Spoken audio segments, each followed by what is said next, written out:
what Krishna is doing and all the queens are doing. Hare Krishna.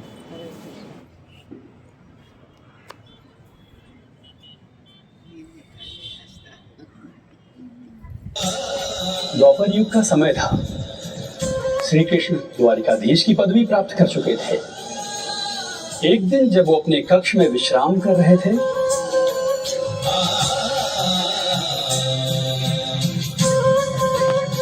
स्वामी, सत्यभामा की इच्छा है कि आज जब आप उठें तो सर्वप्रथम उसे देखें और उसी का नाम लें। मेरी इच्छा पूर्ण करेंगे ना स्वामी? प्रभु के उठते ही उनकी दृष्टि मुझ पर ही पड़नी चाहिए और उनके श्रीमुख से मेरा ही नाम निकलना चाहिए। मैं उनके मधुर स्वर में रुक्मणी सुनने को लालायित हूँ।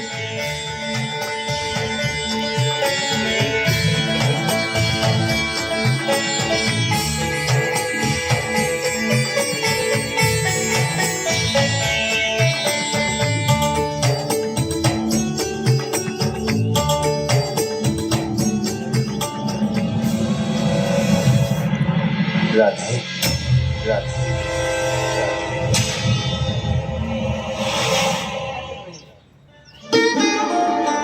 ये क्या किया प्रभु ने? दिन रात प्रभु की सेवा में हम लगी रहती हैं और प्रभु के मुख पे सिर्फ एक ही का नाम है, राधा। ये तो मुझे समझ नहीं आया कि इतना विशेष क्या है राधा में। हमारे इस प्रश्न का उत्तर एकमात्र माता रोहिणी से ही मिल सकता है और आज हम इस रहस्य को उनसे जानकर ही रहेंगे।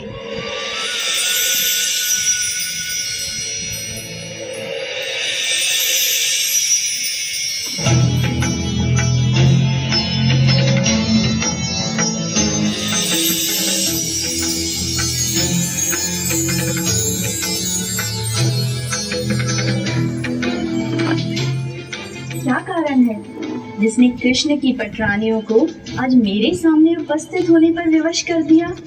माता, आपको तो स्वामी के बारे में सब ज्ञात होगा ना?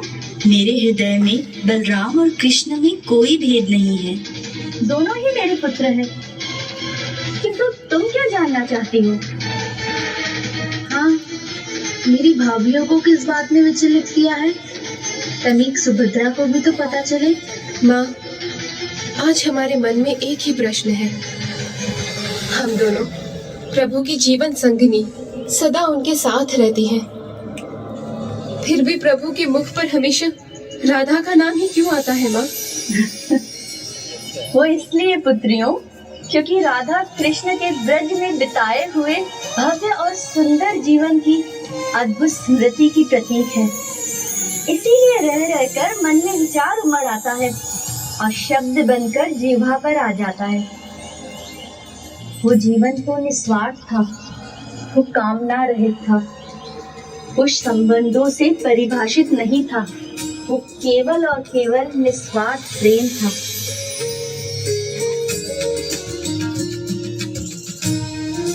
यदि ऐसा था माँ, तो हमें भी प्रभु की दिव्य कथाओं को सुनना है। हम भी उनकी रास लीलाओं के बारे में जानना चाहती है माँ। हाँ माँ, बताइए ना।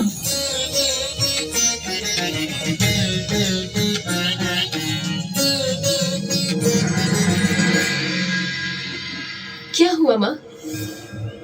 आप प्रभु की लीलाएं बताने में संकोच क्यों कर रही हैं? कृष्ण बलराम के कानों में ब्रज की भनक भी पड़ गई तो कहीं वो सब कुछ छोड़कर वहीं न चले जाए, उसी समय उसी स्थान पर। माँ के नकाने से कितनी निराश हो गई है मेरी भाभी। माँ, भाभी कितनी उत्सुकता से भैया की कथा सुनना चाहती है। उन्हें निराश मत कीजिए ना। तो पुत्री, अगर कृष्ण और बलराम ने सुन लिया तो? माँ, आप चिंता न करें। जब तक आप इन्हें यहाँ कथा सुनाएंगी, मैं द्वार पर पहरी बन खड़ी रहूंगी। यदि कृष्ण बलराम भैया आए तो मैं आपको सचेत कर दूंगी।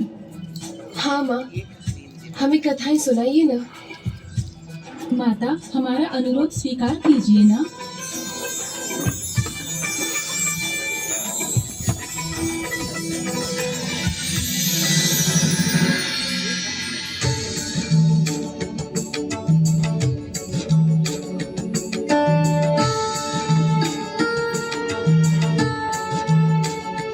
बैठो पुत्रियों। तुम्हारे कृष्ण का जीवन तो बाल अवस्था से ही अद्भुत घटनाओं और भावनाओं से परिपूर्ण है। वो बहुत नटखट थे और उनका ये व्यवहार तो उनके युवा होने तक भी उनके साथ ऐसा ही रहा। वो सबके प्रिय थे। उनकी बंसी की धुन सुनते ही गोपियां खींची चली आती थी। किंतु उन पर सर्वाधिक स्नेह उड़ेरने वाली थी राधा। उन दोनों की भेंट से पहले ही राधा कृष्ण की प्रतीक्षा करती थी। कृष्ण ब्रज में बंसी बजाते और उसके स्वर दूर बैठी राधा तक पहुंच जाते। फिर एक दिन गोपियों ने राधा जी को बताया कि आप सदियों से जिनकी प्रतीक्षा कर रही है वो तो वहाँ जमुना किनारे बैठे बंसी बजा रहे हैं। फिर कृष्ण की मुरली बजते ही राधा के पांव स्वतः उठ जाते और वो दौड़ी चली आती थी।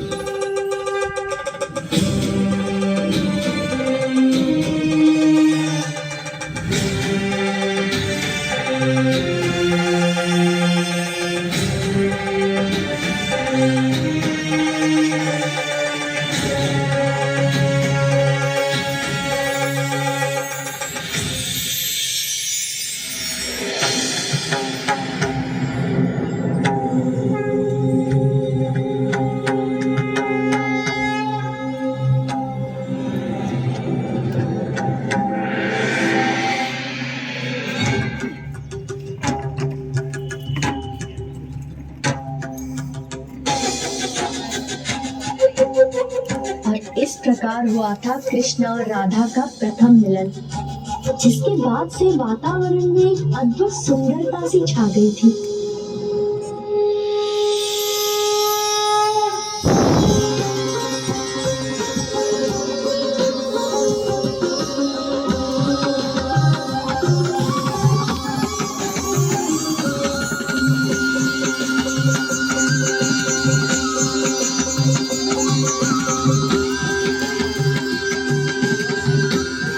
दोनों में घनिष्ठता थी, इसीलिए रूठना मनाना भी होता रहता था।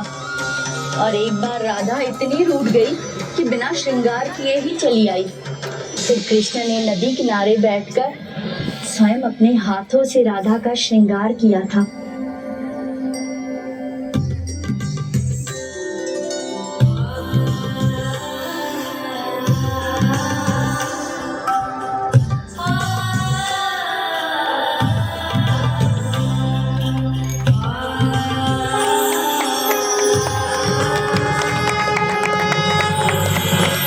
सुखद मिलन के पलों में कृष्ण ने राधा को बताया था कि वो दोनों एक ही हैं।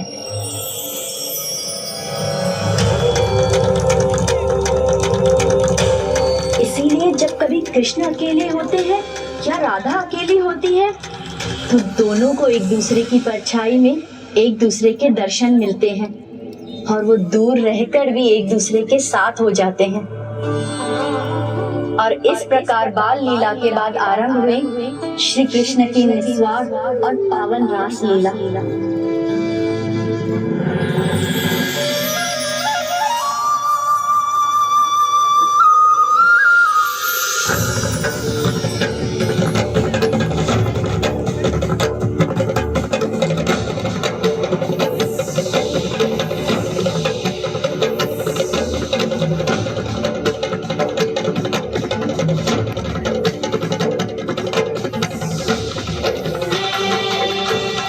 फिर जब अंततः कृष्ण को ब्रज से प्रस्थान करना था तो देवी राधा ने उन्हें धर्म की रक्षा के लिए जाने दिया।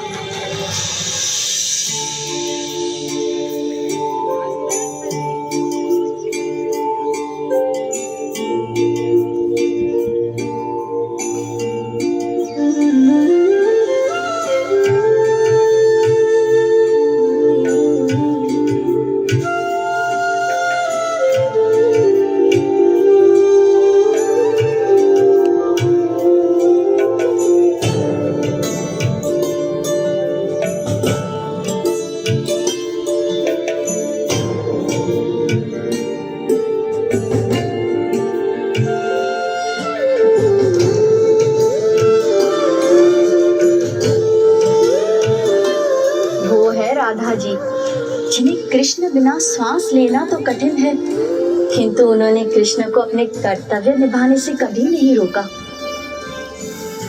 और ऐसे ही निस्वार्थ प्रेम को मान देते हैं तुम्हारे कृष्ण। इसीलिए उनके मुख पर सदैव राधा का ही नाम रहता है और जो भी एक बार राधे राधे कहते हैं, श्री कृष्ण उनके सारे कष्ट हर लेते हैं।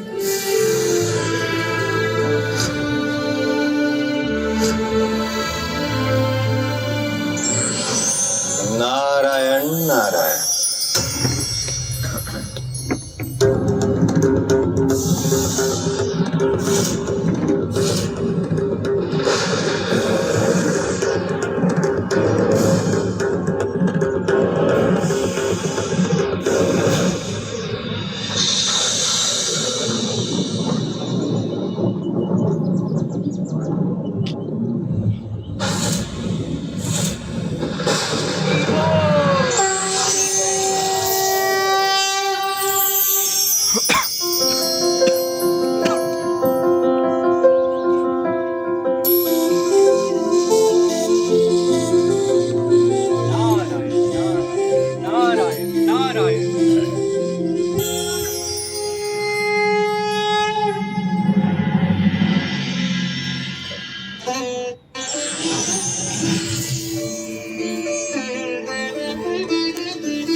अद्भुत, अलौकिक। प्रभु, आपके इस दिव्य रूप के दर्शन पाकर मैं धन्य हो गया। ऐसा आभास हो रहा है प्रभु जैसे निष्ठा, भक्ति और प्रभु प्रेम के महासागर में मैं गोते लगा रहा हूँ। ये अद्भुत दृश्य देखकर तो हमारा हृदय ही पिघल गया प्रभु। प्रभु, आपके इस अनोखे स्वरूप के दर्शन समस्त संसार को देने की कृपा करे प्रभु। आपके मन की इच्छा भविष्य की आवश्यकता है देवर्षि नारद, जो अवश्य पूर्ण हो। कलयुग में हम तीनों के ये स्वरूप जगत के कल्याण हेतु उत्कल प्रदेश के पूरी धाम में स्थापित होंगे।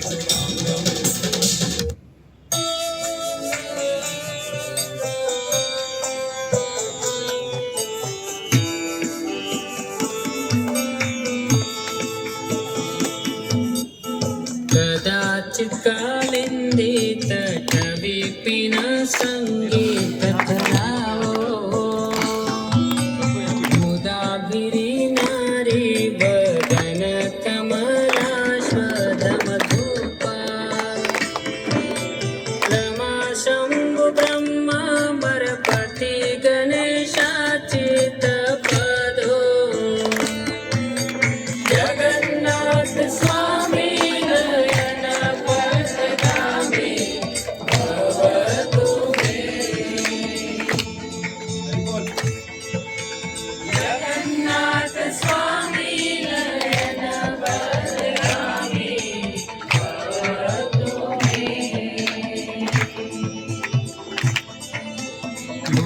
सवे वेणुं से आशीष की तुच्छं कटितटे दुकूलं नेत्रान्ते सहचर कटाक्षं विदधते सदा श्रीमद् वृन्दावन वसति लीला परिचयो जगन्नाथ स्वामी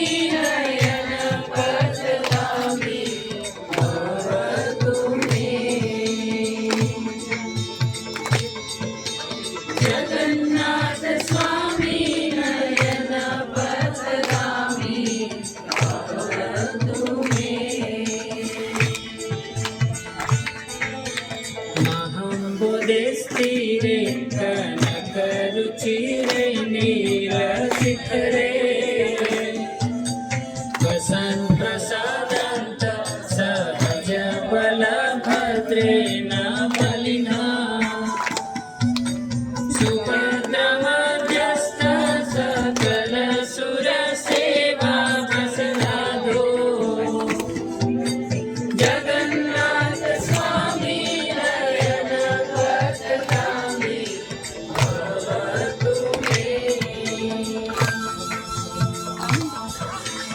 जगन्नाथ स्वामी नयन पथगामी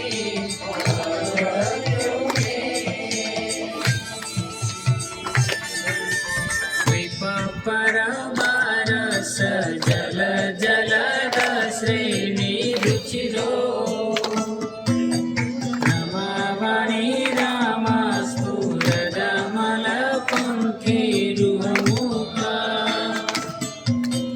सुरेन्द्राराध्य श्रुतिगान शिख गीत चरितो जगन्नाथ स्वामी नयन पथगामी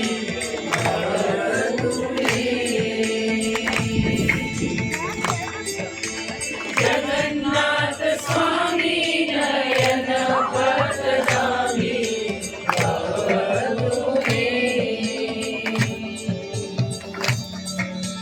रथारूढो गच्छन् पतिमीलित भूदेव पटले स्तुते प्रादुर्भावं प्रतिपदमुपकर्ण्य सदया दया सिन्धुर्बन्धु सकल जगतं सिन्धु सुतया जगन्नाथ स्वामी नयन पथगामी भवतु मे जगन्नाथ स्वामी नयन पथगामी भवतु मे परं ब्रह्म पीड कुवलयदलोत्कुलनयनो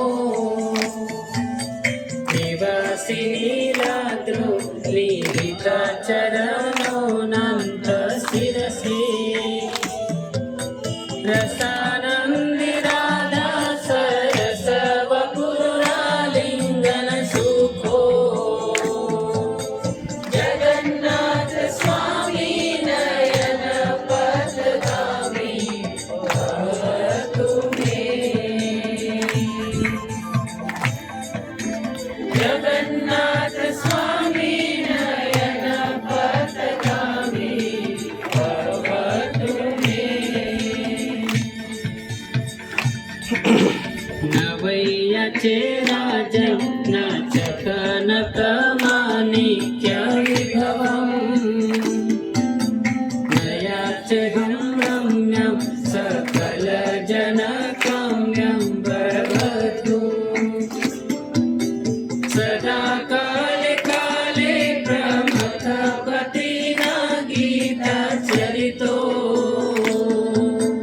जगन्नाथ स्वामी नयन पथगामी भवतु मे जगन्नाथ स्वामी नयन पथगामी भवतु मे हरत्वं संसारं धृतरम् असारं सुरपते हरत्वं पापानं विपतिमपरं यातव पते अहो दीननाथ निहितचरणो निश्चितमिदम् जगन्नाथ स्वामी नयन पथगामी भवतु मे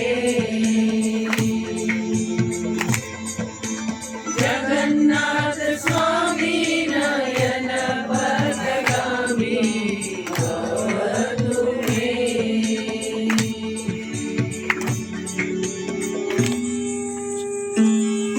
जगन्नाथ अष्टकं पुण्यं यः पठेत प्रयता शुचिः सर्वपापविशुद्धात्मा विष्णुलोकं सदा गच्छति स्वामी की जय।